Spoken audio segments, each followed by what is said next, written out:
Greetings, Bob Fowler here,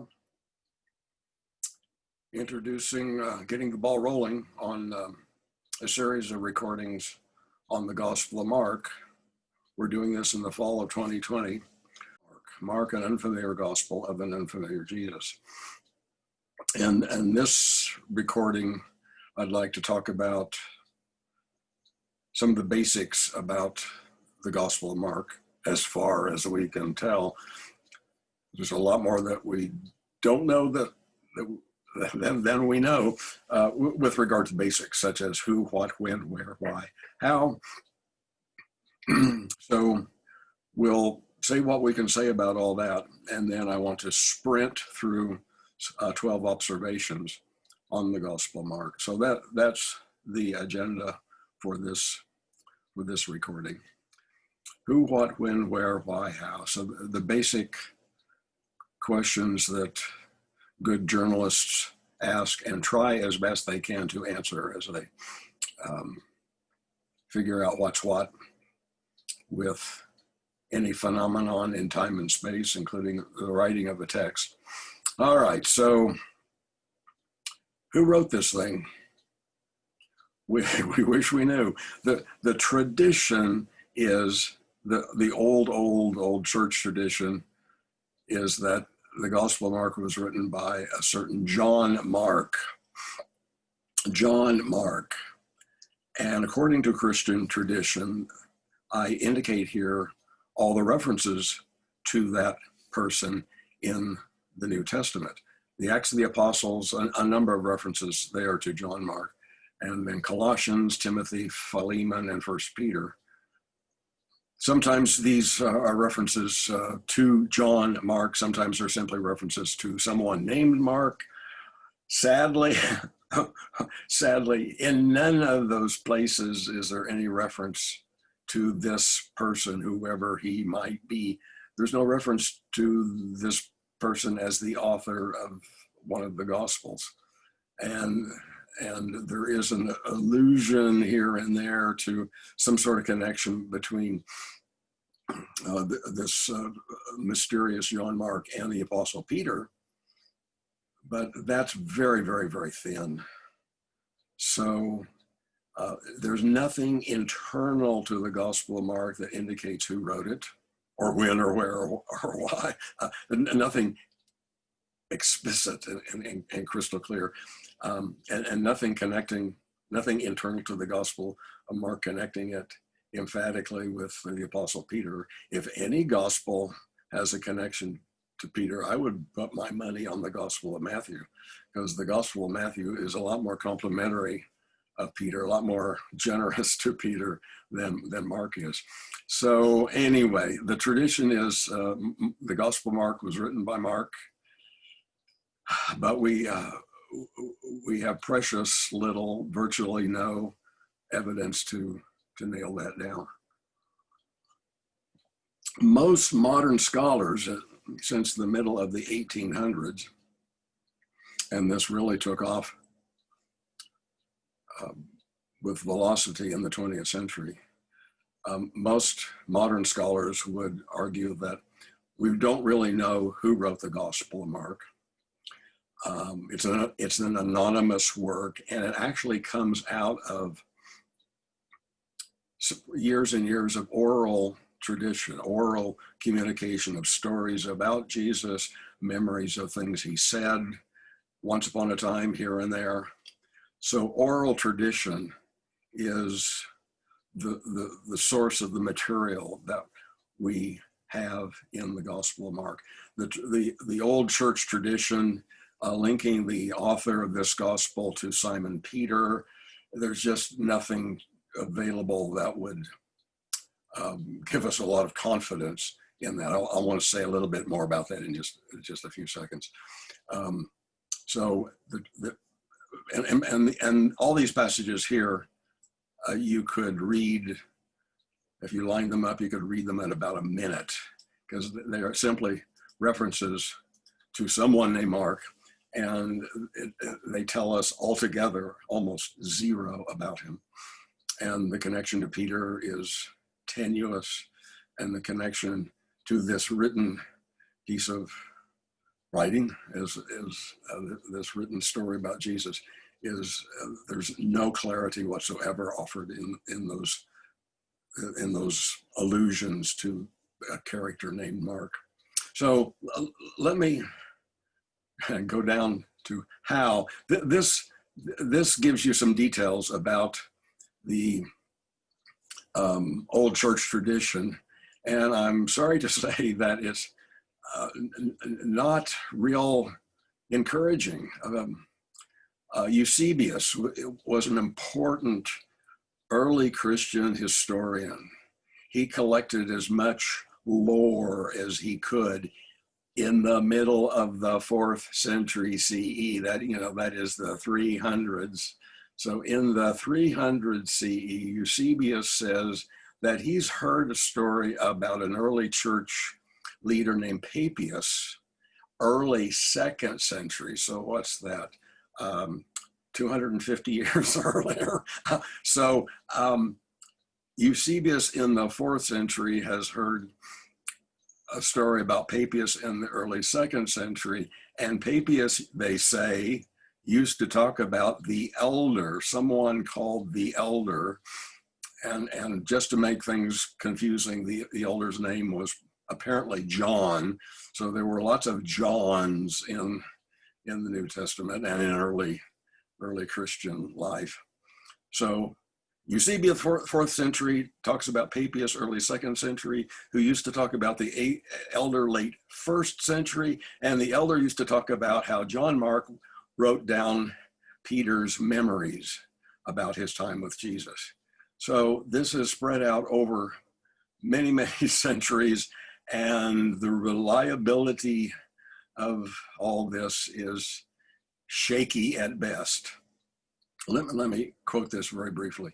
The presbyter, the elder, John, used to say that Mark became Peter's interpreter and wrote accurately all that he remembered, not indeed in order, excuse me, the Gospel of Mark presents stories about Jesus and memories of his teaching, but not in order. Well, thanks, but no thanks. That's disappointing. So remember, here's Mark is writing down Peter's recollections, not in order, things said or done by the Lord. For he had not heard the Lord, Mark, nor had he followed him.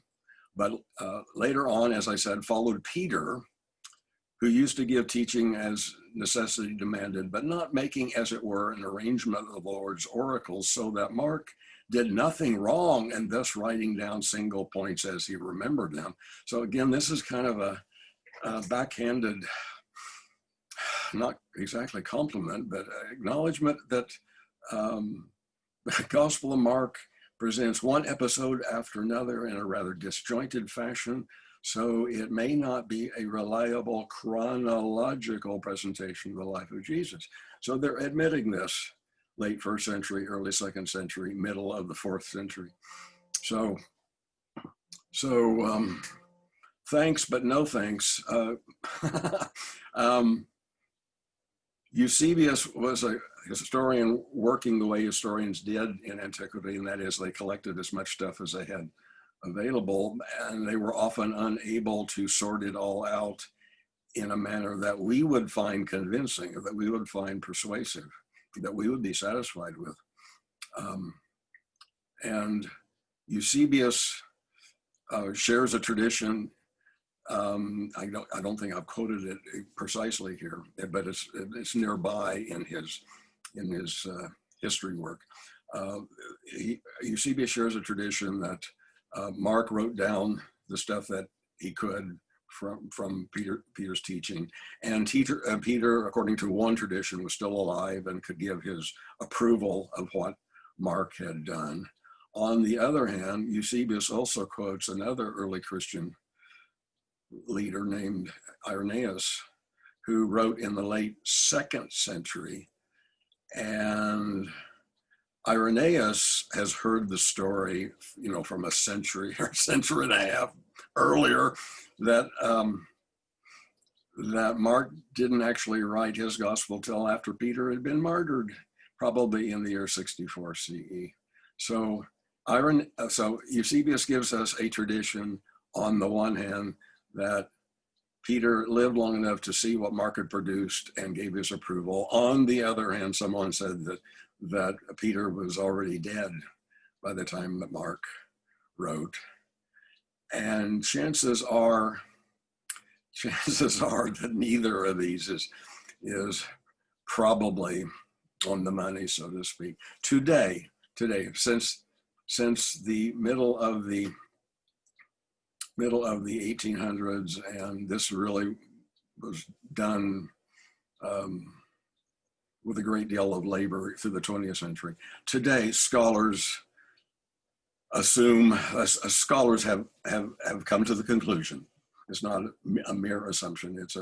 It's an educated, reasoned conclusion that the Gospel of Mark was the product of early Christian oral tradition. Someone, or maybe a group of someones, put together the bits and pieces to tell the story of Jesus.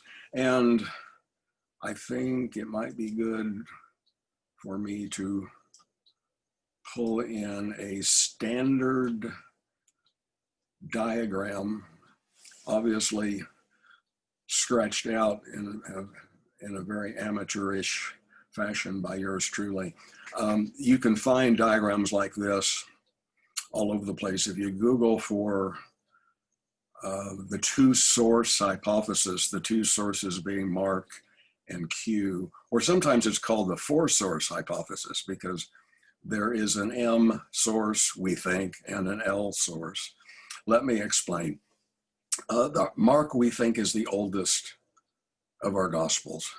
If you lay out the Gospels, particularly Matthew, Mark, and Luke, John is another story, literally and figuratively. John is different, but Matthew, Mark, and Luke have a lot in common. If you lay them all out in parallel columns, you can study this to your heart's content forever and ever and ever. And it sure looks like Mark is the oldest of the Gospels. He's by far the shortest. And it looks like Matthew and Luke come along and rewrite Mark. And about, it's hard to put a precise number on this, about 90 or 95% of Mark ends up being repeated in Matthew with editorial improvements, of course. So the vast majority of Mark, maybe 90, 95% ends up in Matthew, but only maybe 50% of Mark ends up in Luke, again, with editorial improvements added. So you can lay them out, these Gospels out side by side, and you can track the way Matthew has edited Mark, the way Luke has edited Mark. But there is another factor here. There is another player in the drama.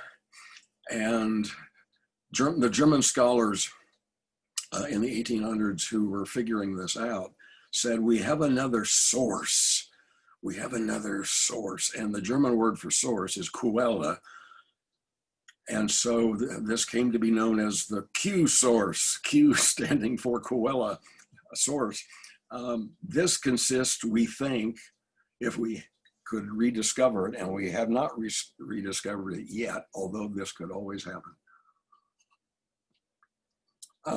The Q material, we think, if we ever retrieved a copy of it, would consist of the words of Jesus, the teachings of Jesus, and virtually no narrative, no stories about him to speak of. There are a few exceptions to that rule, but almost entirely it's words of Jesus. Jesus said this, Jesus said that.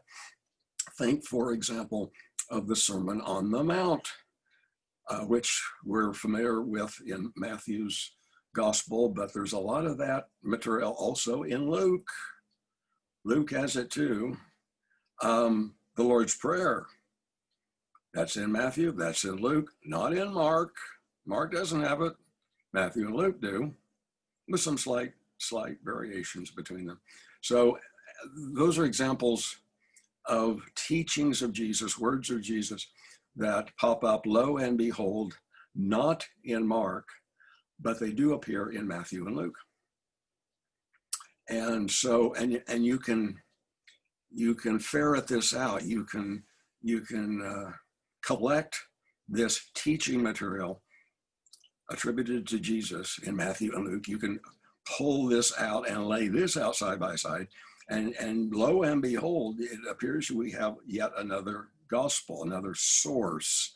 But sadly, we don't have it in an independent form. We only have it as it shows up embedded within Matthew and Luke. So Matthew and Luke rewrite Mark, and they both independently of each other, we think, although scholars love to argue, it sure looks to me and many that Matthew and Luke are doing their thing independently of each other. So they're doing something very similar, rewriting Mark, adding lots of words of Jesus, but they're doing it disconnected from each other. And they're apparently not comparing notes to produce competing editions. M and L simply reflect the fact that Matthew has some stuff that no one else has, and simply for the sake of convenience, we call that the M material. So there are a few passages that Matthew alone of all the gospel writers, he shares with us. Similarly with Luke, L, there is stuff that's in Luke that no one else has. And some of the stuff in the L source, so to speak, if we can call it that, is quite remarkable. The Good Samaritan, the prodigal son, those are beloved parables of Jesus. Everyone knows them and loves them. Why on earth did they only make it into one gospel, the Gospel of Luke? Why did no one else include them? Unanswerable question. Unanswerable question. So, but the basic building blocks of the synoptic gospels, and synoptic just means we can look at them together. They are synoptic, seeable together. So the synoptic gospels, Matthew, Mark, and Luke, are built out of the basic building blocks of Mark on the one hand, Q on the other, with a few other extra things thrown in. John is a completely different story. Someday maybe I'll take on the challenge of a class on John. I don't know that I've ever done that at Trinity. I've tended to stick to the Gospels that are dealt with up front with emphasis in our lectionary. The lectionary revolves around the three synoptic Gospels, Matthew, Mark, Luke, and then the cycle repeats. John gets sneaked in here and there in the 3 years devoted to the synoptic Gospels, which is a curious thing that we do. Matthew, Mark, Luke get primary focus, but we sneak John in willy-nilly where we think it might be interesting. So that's curious. And maybe someday we should look at that together at Trinity. My diagram I'd like to use instead of the diagrams that are readily available in textbooks or online. I like to use my version because of the wavy lines. The wavy lines represent oral tradition. The early Christians, first and foremost, operated by the spoken word. A major exception to that would be, of course, the Apostle Paul, who wrote letters. But he, as he says, he only wrote letters because he couldn't be there in person to speak to people face to face. And so he finds it necessary to write letters as a poor substitute for oral face-to-face communication. And the wavy line, I like the wavy line right in the middle of the diagram, because just because Mark gets to be written around the year 70, my guess, Matthew and Luke, 80s or 90s, John, maybe at the very end of the first century. Even once early Christians started to write down stories about Jesus, and note that it took them a while to do this. If Jesus was crucified around 30, 30 CE. And if Mark was written around 70, that's 40 years. That's an entire lifespan for someone in the ancient world with a narrow life expectancy. That's a generation or two, maybe. So it took a while, it took a good while before early Christians get cranked up producing written stories of Jesus. The Q material, some people think it was written, others think it was an oral collection. We don't really know, since we only have evidence of Matthew and Luke's independent usage of that material. So the wavy line suggests that even though the early Christians were writing down stories, they kept on talking. They kept on telling stories about Jesus. And the oral tradition bounces off of the newly emerging written traditions of the written Gospels. And these cross-fertilize each other. And it makes life as a scholar very, very, very, very interesting, because it's a wonderful mixed up, crazy mess. So let me close that, because I don't think we need it. Oh, come on. Whoa, all right. Okay, I have to hustle. We can't spend forever on this. Okay, so who wrote the Gospel of Mark? Tradition says Mark wrote it. Sadly, the tradition is weak. It has very little to commend it for modern, critical, skeptical, inquiring folks. Chances are the Gospel of Mark emerges out of anonymous early Christian oral tradition. All right, I'm going to sprint. What is this? Well, it's nice that Mark begins his gospel by saying, let me go to something else.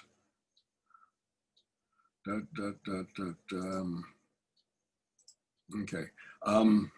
There are several moments in the Gospel of Mark. I hope you can see my Accordance Bible software here. Zoom is fantastic when it works.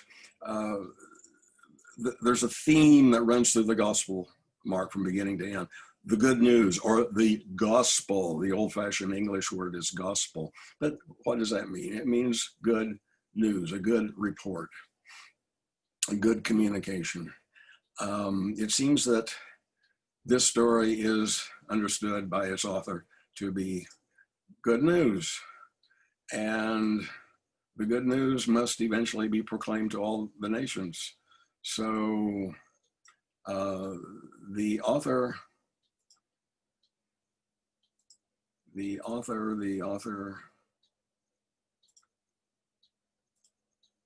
is very intentional about this, that he understands he's communicating good news.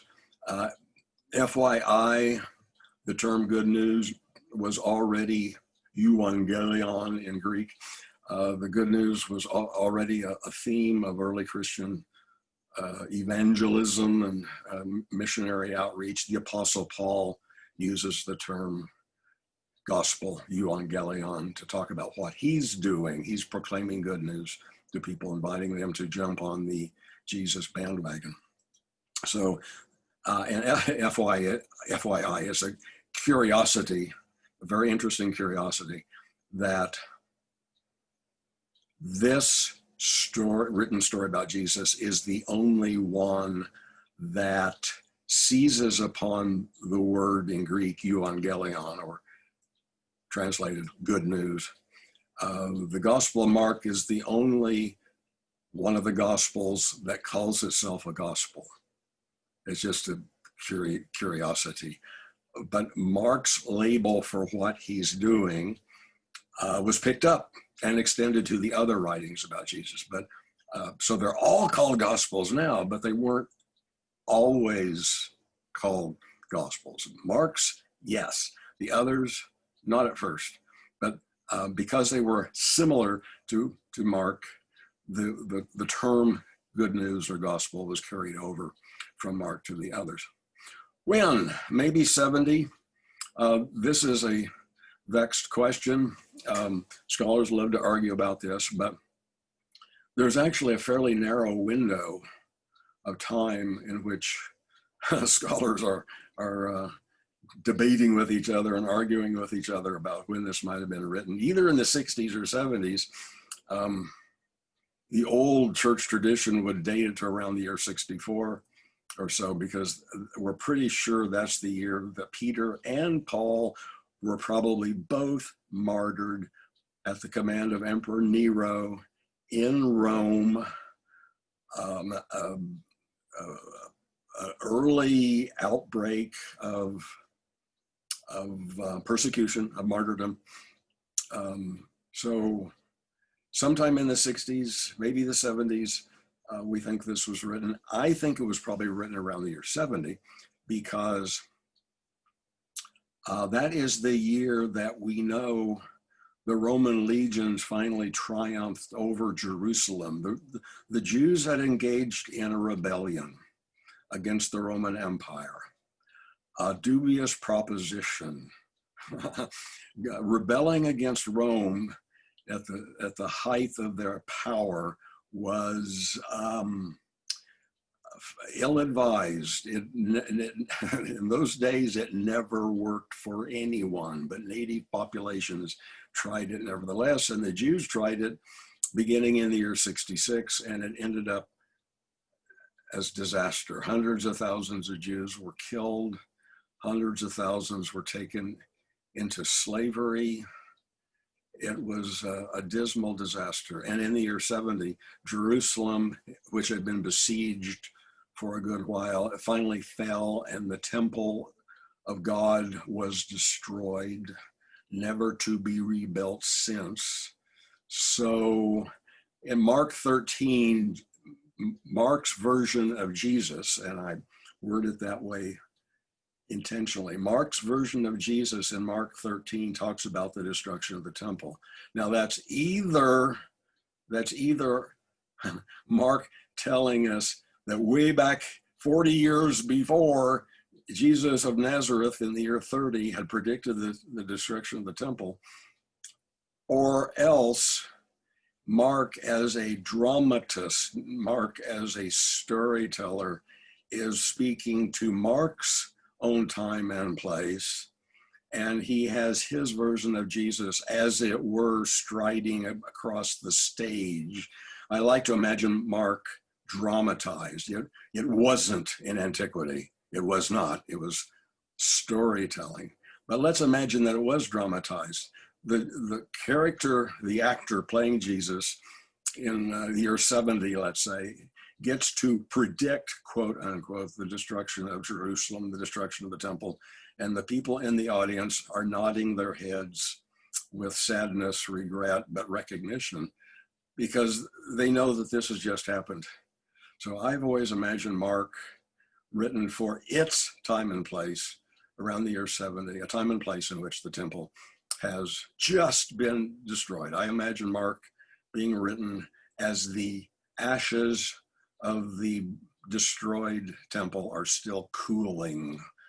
That's how I imagine the when of the Gospel of Mark. Sprinting along, where? Oh, by the way, footnote, I'm hoping we can have some Zoom conferences in which we pursue anything you want to pursue. And I'm throwing out little bombshells left and right.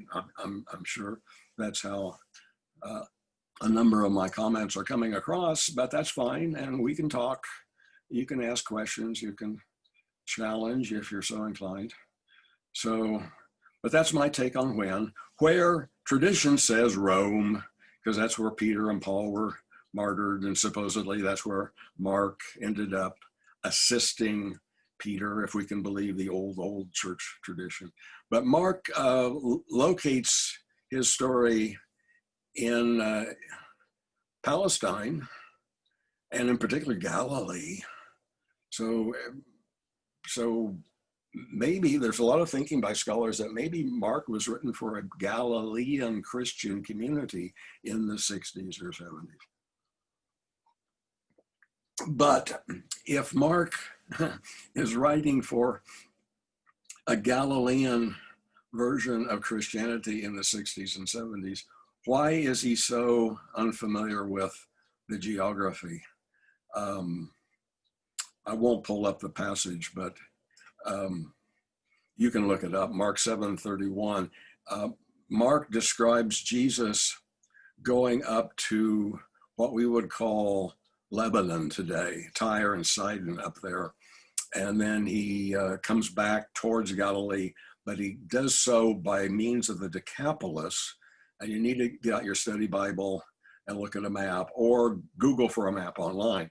So let me translate this into modern Northeast Ohio experience.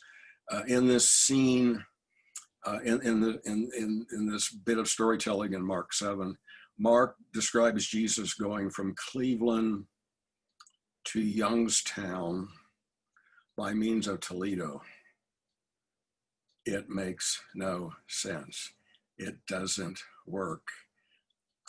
That's why I'm inclined to think that Mark was writing from Rome, and he may have known the names of towns like Cleveland and Youngstown and Toledo, but he doesn't have detailed or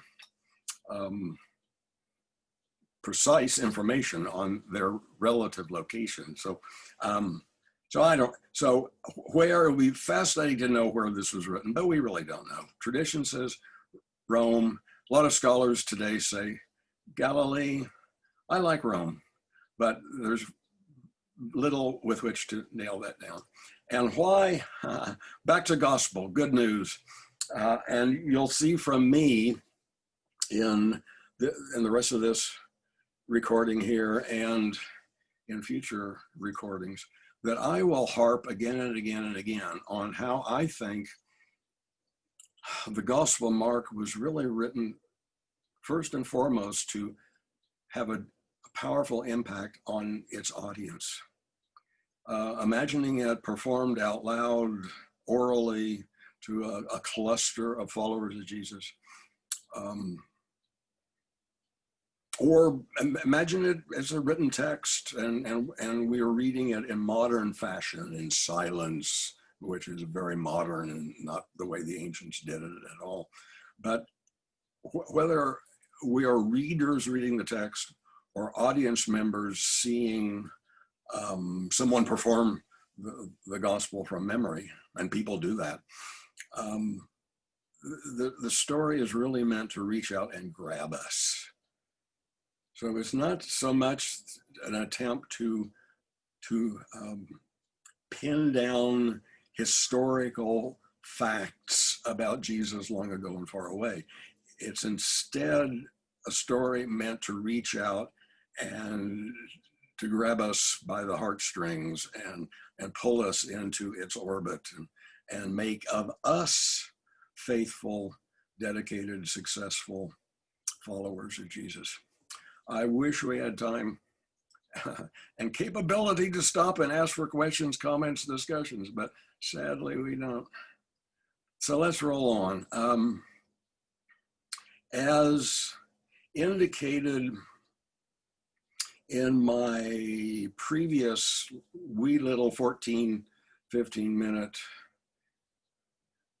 video invitation to this series, I'm imagining sessions 2, 3, 4, imagining those to be dedicated to the beginning of the gospel, the middle of the gospel, and the ending of the gospel. So I have 12 observations here, and I've gone back and forth in my own mind about how much to say about any of this in this particular recording. A couple of hours ago, I was intent on sprinting through the whole thing, but I think I won't. I think I will just focus on beginning, middle, ending. So there's a lot here that I'm not going to touch on in this recording, in this video. So read it on your own, study it on your own, look up the passages and take a look at them on your own, and shoot some comments, questions my way. Again, I hope we can set up some Zoom conferences in which anything will go, anything is possible. We can talk about anything you like. But let me focus for now right here on beginning, middle, ending, because that's what we're going to deal with in sections 2, 3, and 4. Okay, a dozen observations on the unfamiliar Jesus of Mark's unfamiliar gospel. Guess what? There is no miraculous conception and birth in Mark. 0, not a whisper, not a hint, not the slightest suggestion. There is no miraculous conception and birth in Mark. For that, you've got to go to Matthew 1 and 2 or Luke 1 and 2. And more than that, there's no hint, no suggestion of heavenly preexistence.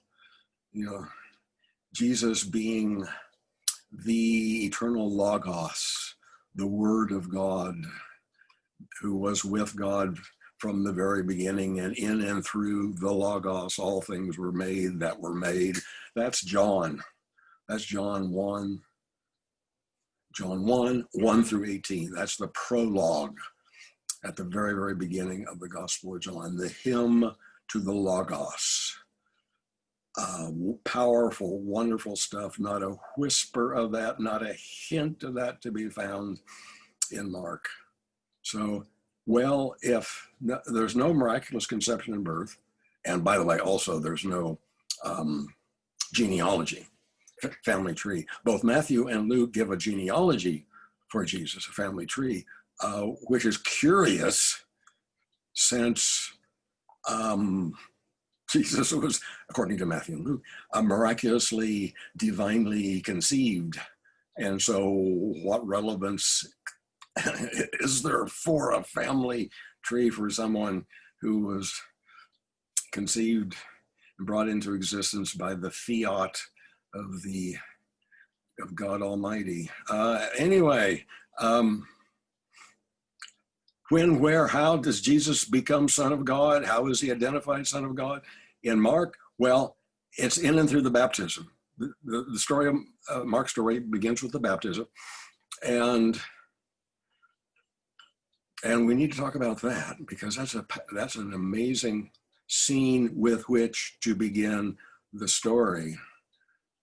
And unlike what happens with all those hundreds and thousands of other people who are being baptized at the same time, apparently Jesus is unique, because when he's baptized, the heavens are ripped open. That's what it says. And a spirit descends down to him and into him. That's literally what it says. And a voice booms down from highest heaven, "You are my son. You are my son." And that's when and where and how Jesus becomes the Son of God in this gospel. It's a declaration of adoption. And that voice from heaven, who can that be if not God? That's got to be God. And this is a declaration of divine adoption, probably inspired by the same thing that happens in the Old Testament, and particularly Psalm 2. We will look at that. So I hope this has intrigued you, and you're looking forward to the next installment, because the beginning of Mark tends to be given short shrift because of the splashier, Christmas stories that we get from Matthew and Luke. And then the prologue to the Gospel of John, the first 18 verses, overshadows even them, perhaps, by the heavenly preexistence. But ain't none of that to be found in Mark. But what is in Mark is very interesting. All right, rolling on. Rolling on. Let's leap to the middle. Oh, there's so much here that, are we sure we don't want to do 10, 15, 20 weeks? Probably not. Lots of stuff there we can talk about, but you'll have to read it, study it on your own, come up with your own comments, questions. All right, the disciples of Jesus. Shockingly, the disciples of Jesus never seem to understand what he is about. As the story progresses, instead of learning and growing from their experiences, the disciples of Jesus seem to get dumb and dumber. And let's not forget the family of Jesus, including his blessed mother. It's shocking that the disciples don't get it and don't seem to gain from their days with Jesus. The family of Jesus also doesn't get it. The family of Jesus, including his mother, they never understand him, and in fact, they are estranged from him. Jesus divorces himself from his family, and you need to read Mark 3 to get the full picture there. The family thinks that poor Jesus has become a religion. I'm interpreting a bit. I'm filling in the gaps a bit, but my reading of Mark 3 is that the family thinks that poor Jesus has become a bit of a religious fanatic, so they come to take him home. We'll take him home and give him some rest and relaxation, and maybe he'll calm down and resume a normal life instead of doing this crazy kingdom of God stuff. That's a bit of Fowler embellishment, but I think I'm on the right track.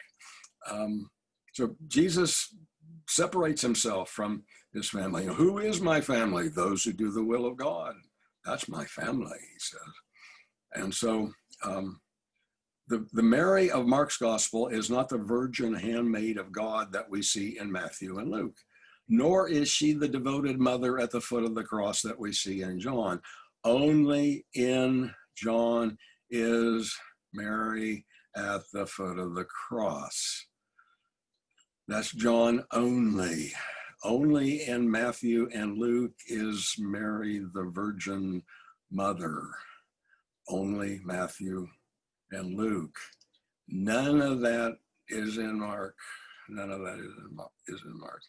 So Mark's gospel likes to maneuver us into having to choose between following, on the one hand, the 12 disciples in the family of Jesus, or on the other hand, Jesus. So who are you going to follow? Jesus or the disciples and the family?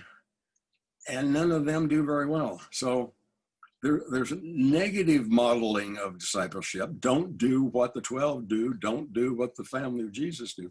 And instead, do what Jesus does. Jesus is the model to be emulated. And it's interesting to contemplate what may be going on in Mark's time and place regarding all this.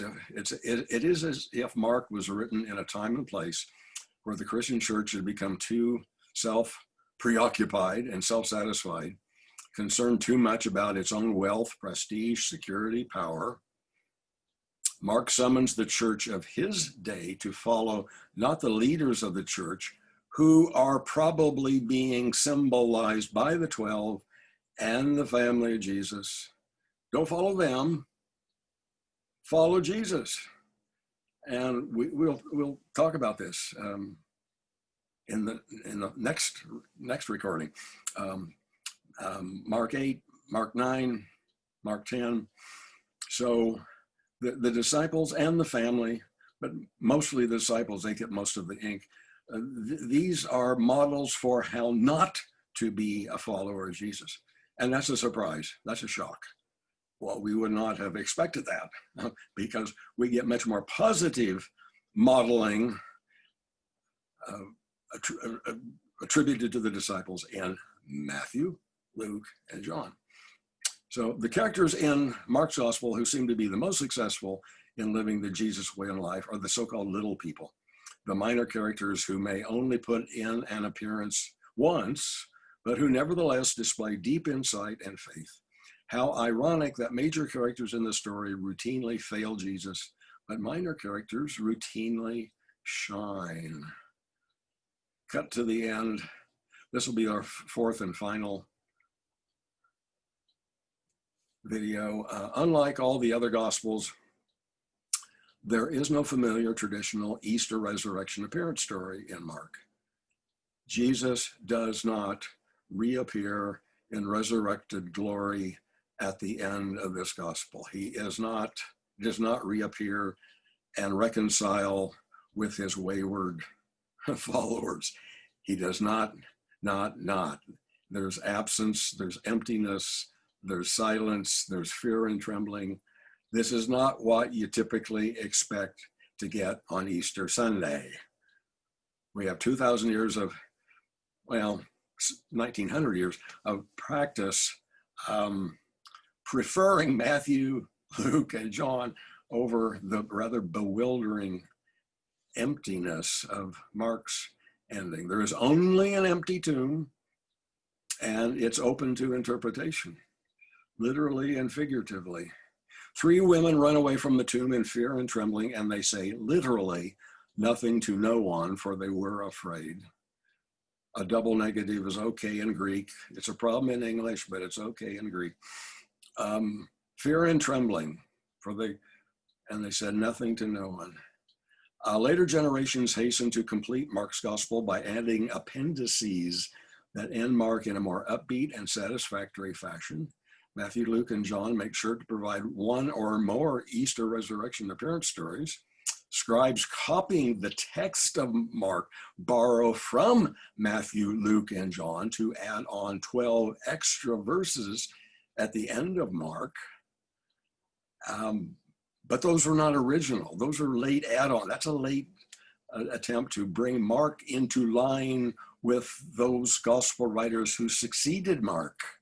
Very curious, very interesting how this works. So the process of clarifying Mark's mysteries and solving his puzzles continued in the early centuries. Why such an ending, a mysterious, haunting ending?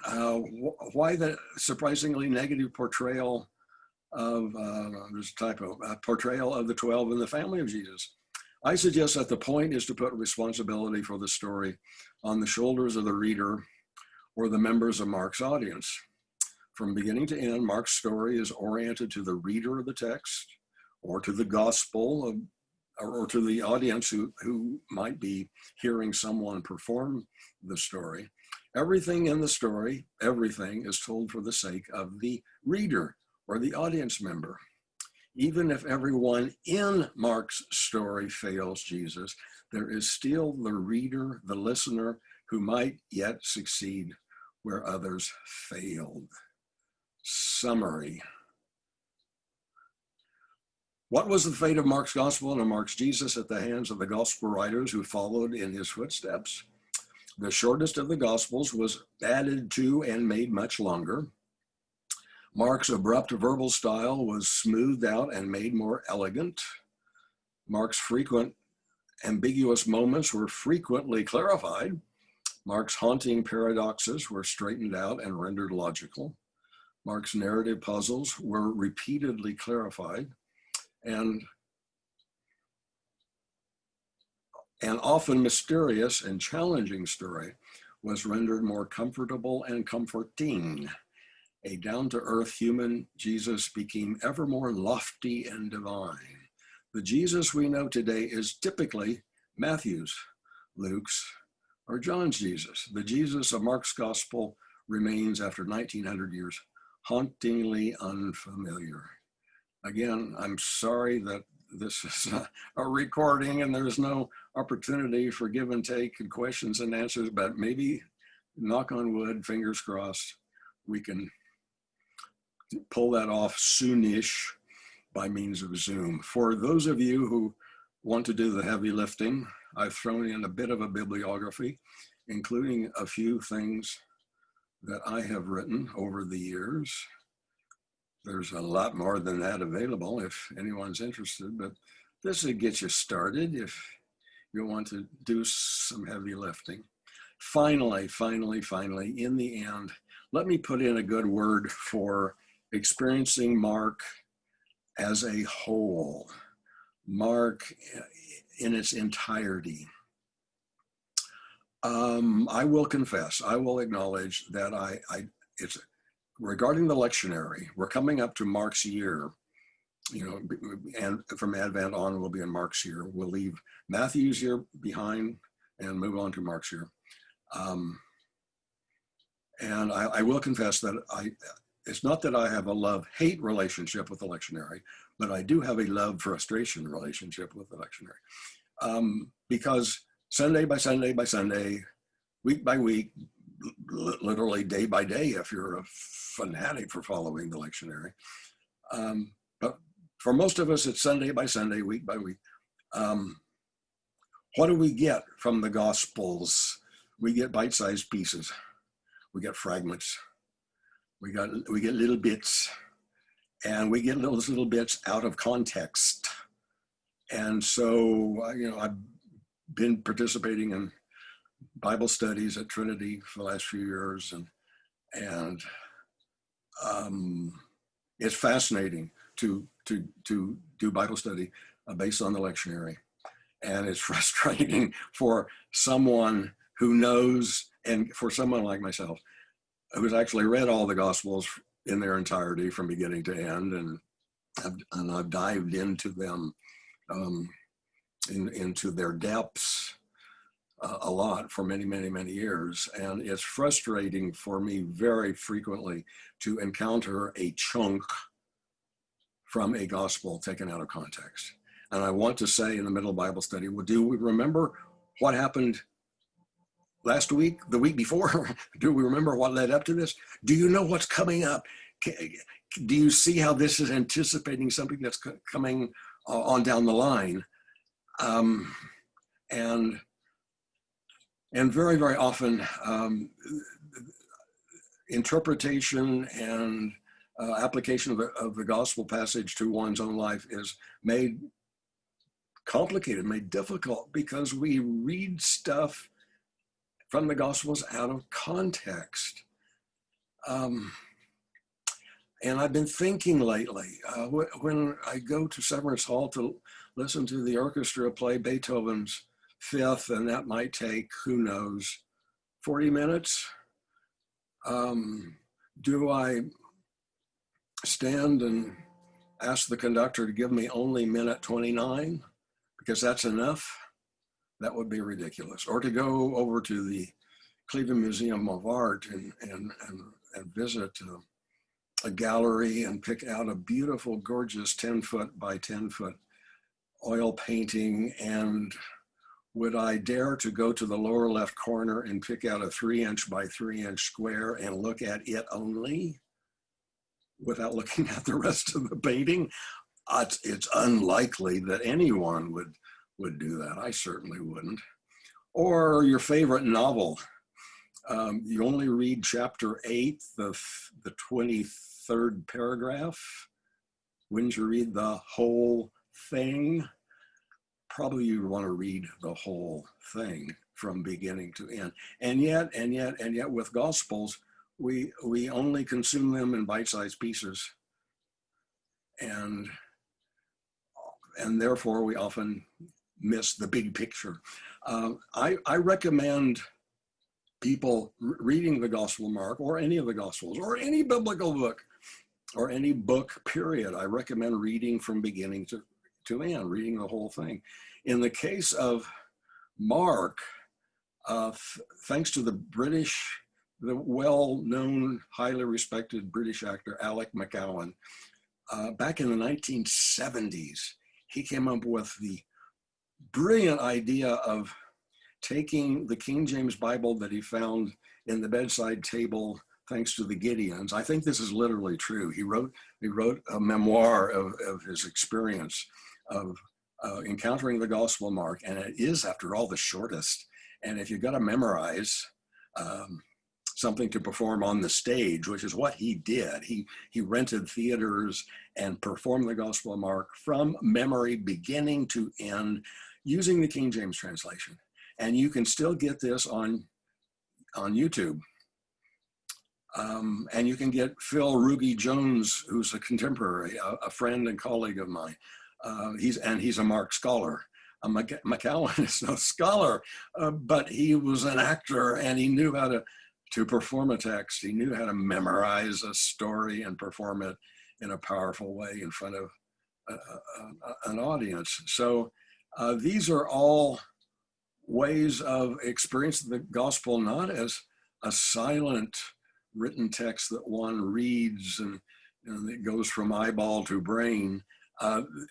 The Gospel of Mark was probably intended to be performed orally once upon a time. And that's how it was first published, as it were, first made available to people. And there are two of these performances that you can get on YouTube, sadly.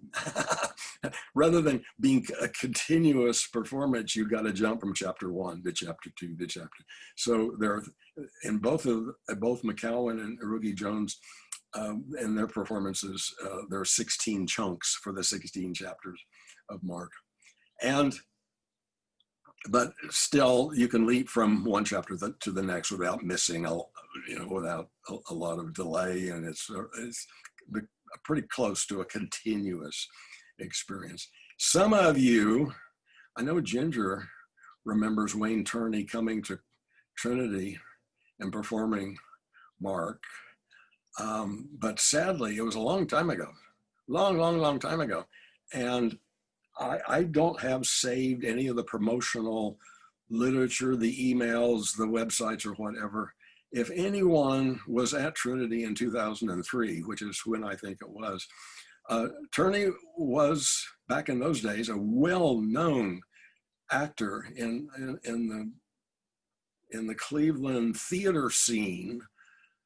And he memorized Mark and did a wonderful job performing it. And I remember him bouncing around on the platform and up on one lectern and up in the pulpit. And he dared to go to the pulpit, I think, to pronounce words of Jesus. So I remember with the appreciation, the fascination I had at his performance given at Trinity Cathedral, but a long time ago. And I've never seen a video of his performance at Trinity or anywhere else. And I would love to lay my hands on that, but I've never been able to. He's off somewhere else now. I think he's in Pennsylvania and has been there for a number of years. So even at Trinity Cathedral, we have experienced the challenge, the joy, the drama of a living live oral performance of the Gospel of Mark. That's the recommended way to experience the Gospel of Mark. Chapter 1, verse 1 through chapter 16, verse 8. If you have never experienced the Gospel of Mark from beginning to end, you have never experienced the Gospel of Mark. I don't care how many decades you have attended church and heard the lectionary passage from Mark in the year of Mark. If those are bite-sized pieces ripped out of context, unless you've read for yourself or heard witnessed performed orally alive, if you haven't experienced the Gospel of Mark for yourself from beginning to end, you haven't experienced the Gospel of Mark. So it's very paradoxical that I'm chopping up Mark in this series and giving you bite-sized pieces, but on your own, I hope a few of you are intrigued to check out Phil Rugi Jones or Alec McCowan or some other performance that you might be able to encounter. People do this and wander about from church setting to church setting. I've experienced some other performances of Mark by other people through the years. So if you're on the lookout, this kind of thing, this kind of opportunity may fall into your laps.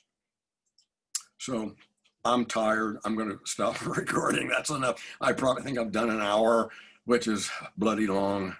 And sorry about that.